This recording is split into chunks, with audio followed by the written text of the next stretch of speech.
Survivor of incest and closed adoption confronts biological daughter's persistent attempts at reconnection despite repeated rejections. I don't know if this is the right place, but I've exhausted other means of support. When I was 12, I suffered a short period of horrible abuse from a distant relative, and ended up pregnant. My religious parents were adamant about choosing life, while maintaining their crystal clear image in the community, and I was sent to live with my grandmother for my 7th grade year. I ended up giving birth a few weeks after my 13th birthday, and immediately handed the child over to her adoptive parents, who at the time seemed like wonderful people.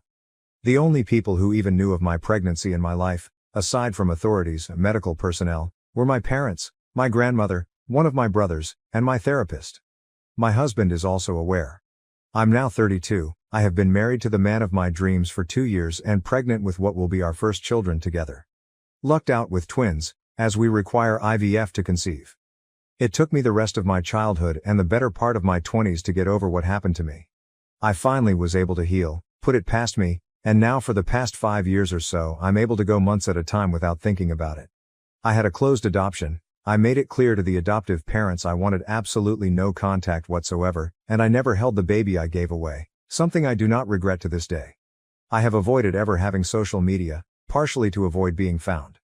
In the beginning of September, I received a phone call from a PI letting me know my biological daughter wanted to meet me and had hired him to track me down. I immediately made it clear I have no interest in contact, and to please leave me alone. By the end of November I had received multiple phone calls and letters from my biological daughter, begging me to meet her. I wrote her a letter in return, telling her I'm happy she's had a great life, but that I have no interest in contact. I made it clear, I will not stop her at all from reaching out to extended family. I won't be mad if she outs me as her biological mother, and pursues a relationship with my relatives. She did reach out to my brother, who immediately blocked her on Facebook.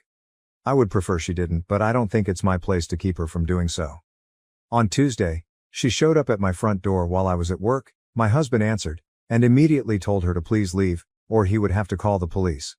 I don't know what to do. I don't know how to explain to her in any other way that I do not want to meet her. I also don't want to be cruel.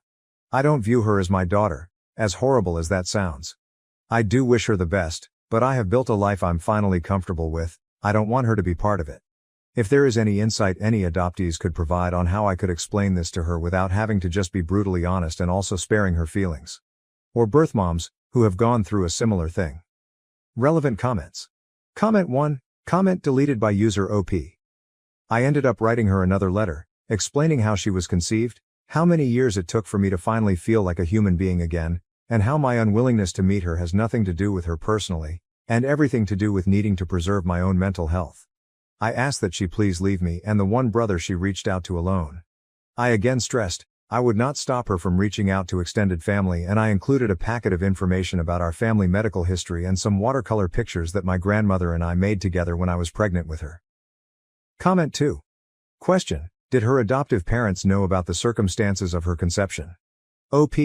Her parents were made aware by my parents about details surrounding her conception before the adoption took place. Comment 3. While I don't condone her behavior, do try to understand what forces would drive someone to behave that way. What you and your husband are doing is, to put it very bluntly, a cruelty. It's understandable, but no less cruel. It makes sense that you don't view her as your daughter. But it also makes sense that she might seek to know who she is by knowing you. As an adopted kid growing up, I wondered endlessly about who I was, and I felt like the only way to get a sense of it was to track down biological relatives. Which I did do, and, funny enough, I experienced a little bit of what you described doing to her. It more or less worked out for me. She's a 19-year-old woman who just wants to know who she is. It actually may be healing for you also to erase the trauma of what you went through at 13, and giving up the child then, by replacing it with this new person, whom you may find you relate to as a peer, rather than your child. You may see her more as a younger sister, and that may actually be a great relationship for the two of you. The best situation I could see happening would be for you to welcome her interest, and accept her as a legitimate part of your life and family, for you and your husband to get over your resistance to the fact that she exists. I know my own birth mother's husband had to deal with this to a degree. Resisting her will actually just make things more unpleasant and have them linger, like the second shoe that never drops. While dropping the resistance may be the most peaceful path to her leaving on her own, or better yet, co-creating the kind of relationship that works for everyone involved. Obviously, As an adopted kid, I'm going to advocate for other adopted kids getting whatever they can to gain some closure about their own adoption experience. Adoption is, itself, traumatic. And it echoes throughout life. I think it would do both of you a world of good to hop on a phone together and for you to explain what your resistance is about. OP. Nothing will erase the trauma I went through at 12 and 13 years old. In the span of a little over a year, I went from a little girl who still played with Barbies, to being forced to go through the extremely traumatic birth of an unwanted child. She is welcome to be a part of the lives and family of my extended family. Someday when my own children are grown, they are free to know and love her. For my own life, I choose not to have her as part of it. As painful as it is, she is a physical reminder of the worst events that have ever happened to myself and my brother. Telling me it may be healing for me or erase my abuse, to get to know her is, in a way, condescending. At no point did I attempt to make a claim that I know her trauma, nor will I ever trivialize it. I will never know the loss she feels, or the pain and unique trauma that comes along with being an adoptee. I won't claim to know what's best for her to heal, or any other person. I wish her nothing but the best, but I won't be hopping on the phone with her anytime soon. I won't pretend to know your trauma, don't pretend to know mine. I wish you and your family happiness and health. Adoption is challenging, and it seems often tragic for many parties involved. Comment 3. Threatening to have your daughter arrested because she wants to meet you seems a bit excessive. OP, a woman who is a stranger to my husband, showed up at our front door, demanding to see his wife, me, in the middle of a pandemic, while I am 26 weeks pregnant with our first children. She was shouting demanding to see me, and he calmly told her to leave or he would get the police involved. I don't think he acted out of line, or in excess. Comment 4. You didn't say that in your original post. All you wrote was, on Tuesday, she showed up at my front door while I was at work. My husband answered, and immediately told her to please leave or he would have to call the police. OP, at the time, it didn't seem necessary to say. She, a stranger, that I expressed I did not want any contact with, presumably drove across state lines to come to my home, while I am knowingly pregnant during a pandemic to see me. I am sympathetic to everything she's going through, but it was extremely unsettling for my husband, and I don't blame him at all. He's understandably protective of me. Comment 5. It's unsettling to see so many people refer to this 19-year-old girl as some malicious woman, including OP. She's a child and she is acting like one. OP. At no point did I make her out to be a malicious woman. She is definitely young, and I understand that that is part of where her lack of impulse control comes from.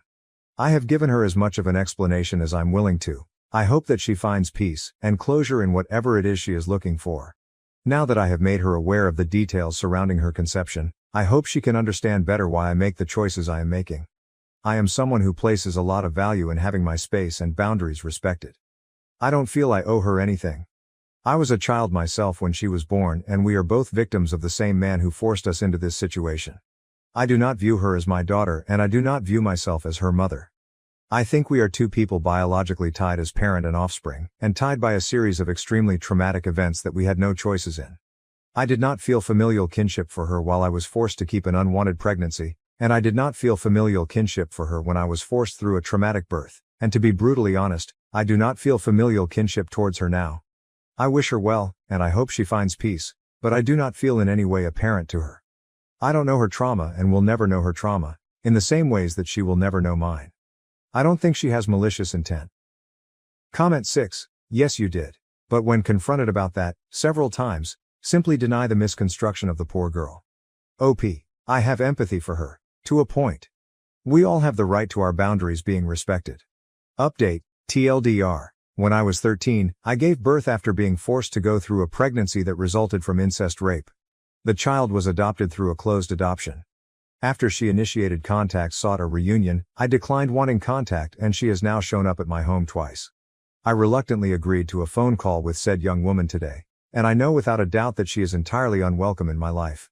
As stated in responses to comments in my original posts, I ended up writing my birth daughter another letter explaining to her the circumstances of her birth and why I do not want contact with her. I also included a few watercolors I did with my grandmother while I was pregnant with her, and an extensive packet of information regarding family medical history.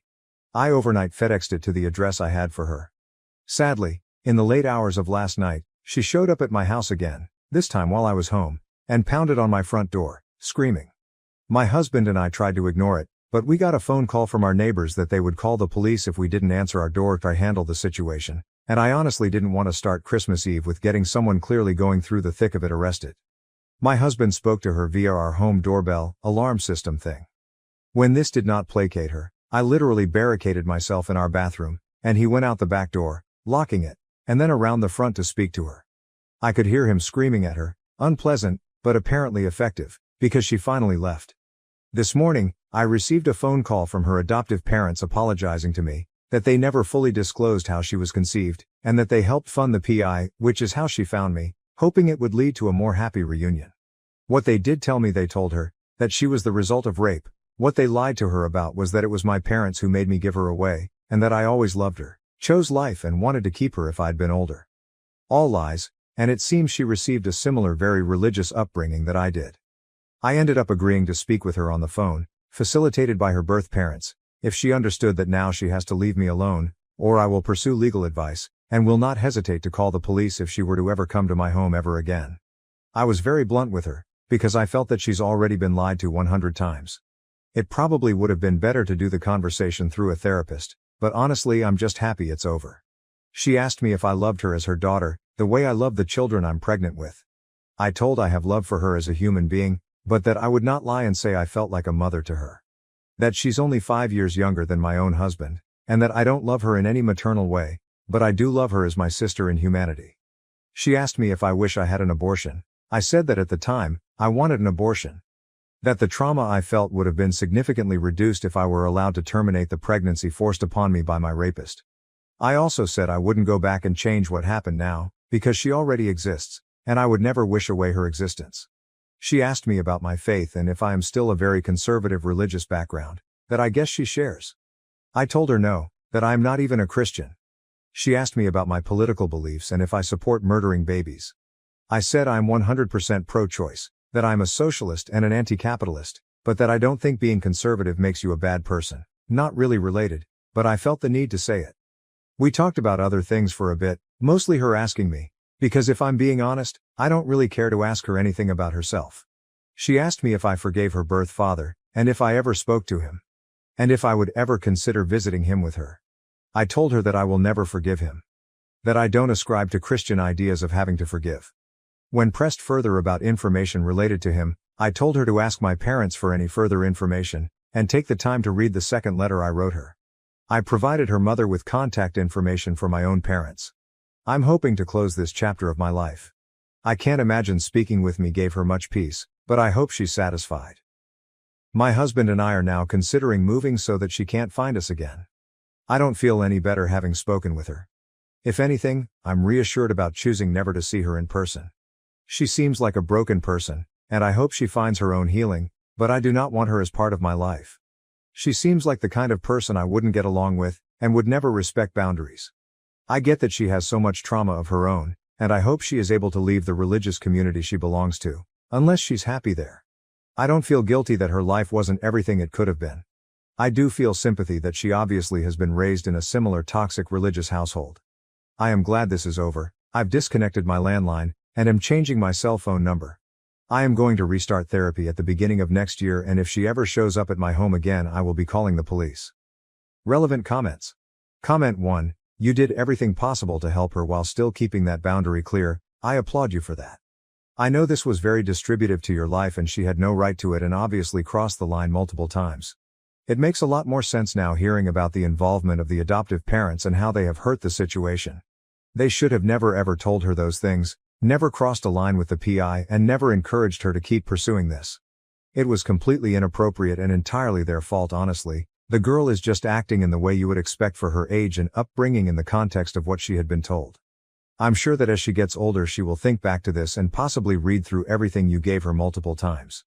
She will be able to process it and most likely be able to understand where you're coming from. She will appreciate the information and the honesty at some point. She is just a child and everything that she had ever thought about the situation and the possibilities of a relationship is completely wrong. That's a lot to stomach for anyone, let alone a kid. Try not to be angry with her about this. If anything, be angry at those parents. They are the ones responsible for putting her on this mission. OP. I'm not angry with her, I don't hate her. She's obviously a scared teenager in need of guidance, and I hope she finds the answers she is looking for. Comment 2. Is her birth father in prison? Did he ever get any kind of punishment? Also, I'm so sorry for everything that has happened. Being pregnant after a forced pregnancy is so hard. I was also pregnant after I was raped, and now that I'm pregnant again, I've noticed things being weird in my head. OP, he spent 16 years in prison. He raped 6 members of my family in 1 year, including myself. Being pregnant after having been pregnant from abuse is strange for sure. My pregnancy is nearly 2 decades apart, but it has brought back weird feelings. I literally chose this pregnancy. My husband and I used IVF, and sometimes I have to double think first thing in the morning of horror at the reaction of my baby bump. Comment 3. Comment removed by moderator. OP, I am now living in a hotel rather than staying in my house while I'm pregnant to avoid having to call the police on her. You're right in that, I don't know her. I don't feel overwhelming and hopefully warm love for her like a mother would, but I care about her as a person. I care for her in that I believe she deserves the very best life and answers to her questions, and emotional support.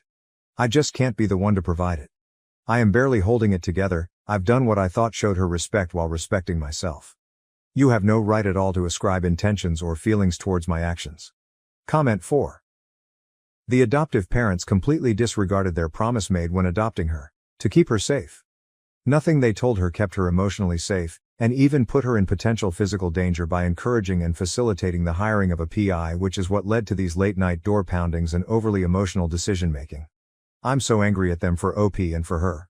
OP, they were unfair to her, and I am angry with them for this reason, and not her.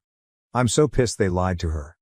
I'm also a bit angry with my own parents, because at the time of the adoption I was told her parents were non-denominational Christians and not part of my parents' insane sect of Christianity.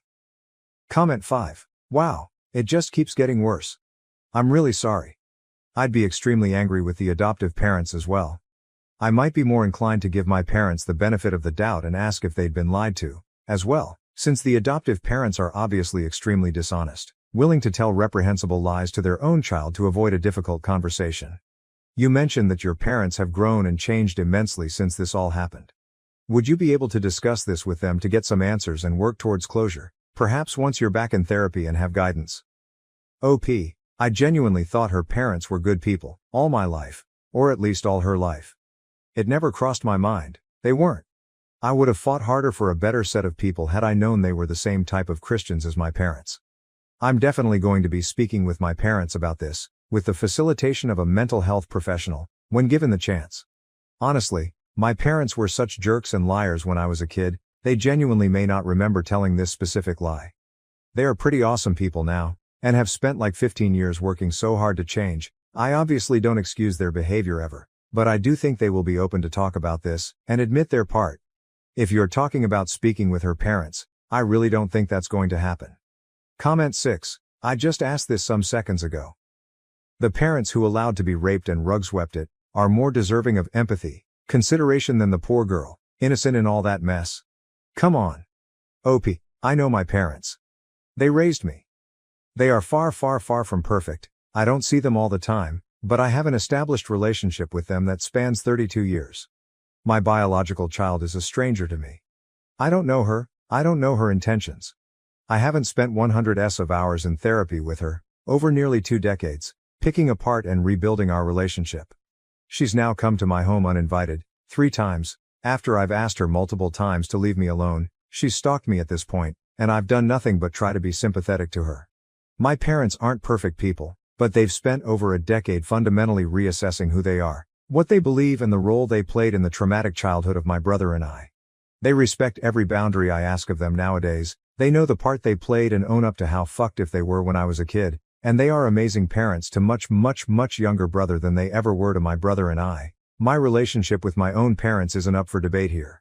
OP, just to make it clear, my parents absolutely never allowed myself or my brother to be raped. OP, I never said they were more deserving of empathy than her. I don't think they are. Additionally, my parents, again, far from perfect, but did support my brother, myself, my maternal cousins, and my paternal aunt emotionally when we testified against our rapist. Comment 7. Comment deleted by user OP, I disagree. I was a child when I had her against my will. I begged my parents and then my grandmother to please not force me to give birth. I don't know what more could be asked of me. I made it clear I did not want contact with her.